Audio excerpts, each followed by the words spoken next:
So now we shall look at low temperature thermal power generation.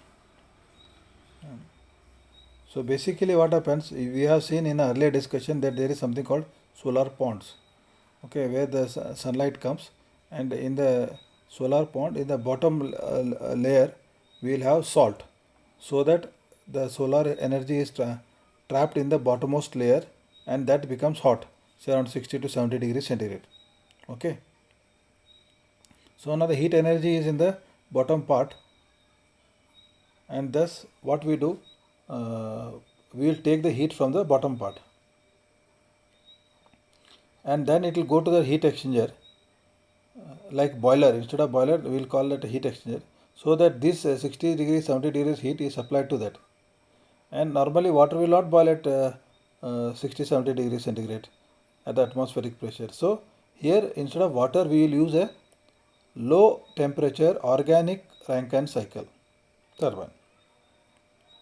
So we will use a fluid which will boil at lower temperature, say 30-40 degrees centigrade, and that vapor will be passed on to the turbine, and the turbine is rotated.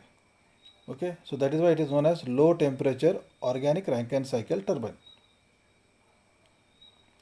This harnesses the pressure differential created when the low boiling point organic fluid or gas is boiled by the heat from the pond via heat exchanger and cooled by a condenser to drive a turbine to generate electricity.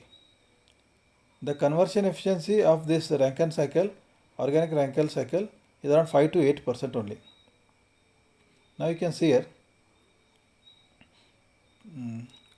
a low temperature thermoelectric power production scheme solar pond is shown schematically here. The energy obtained from the solar pond is used to drive a Rankine cycle heat engine. Hot water from the bottom level of the pond is pumped to the evaporator where the organic working fluid is vaporized. Okay, we can call it evaporator, heat exchanger, boiler, whatever it is. The vapor then flows under high pressure to the turbine where it expands and work thus obtained runs an electric generator producing electricity. The exhaust vapor is then condensed in a condenser and the liquid is pumped back to the evaporator and the cycle is repeated. You can see here, just here, the solar pond is given. So actually this diagram also is wrong. The hot brine will come from the bottom, not in the center as shown here, because there in the middle zone it is not hot. It is hot only in the bottommost zone. Okay, so hot water or brine, it is called brine because this solution has got salt in it, high concentration of salt, that is why it is called as brine. Salt water is known as brine. So this salt water is pumped into the heat exchanger. We can call it a evaporator also because the liquid is evaporated, and it is also called a boiler. And from that again it goes back to the solar pond itself.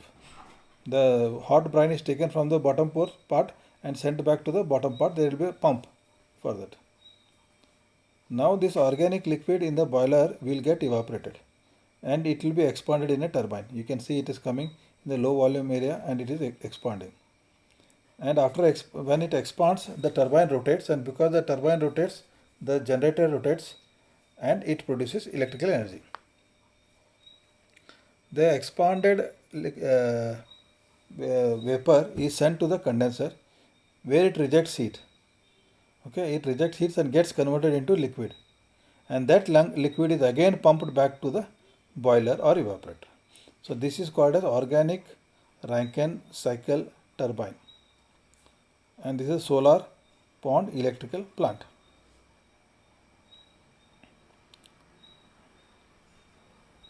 So you can see the schematic diagram of a low temperature solar plant. In this system, an array of flat plate collector used to heat. This is a different thing actually, where use flat plate collectors also can be used because they can give a temperature of water temperature of 60 to 70 degrees centigrade. And again here it is used to heat boil butane. See, butane is nothing but LPG, your gas, whatever you use now. Whatever LPG we used is nothing but propane and butane. So it is a low boiling point fluid, it will boil, vaporize, and this butane vapor will run the turbine.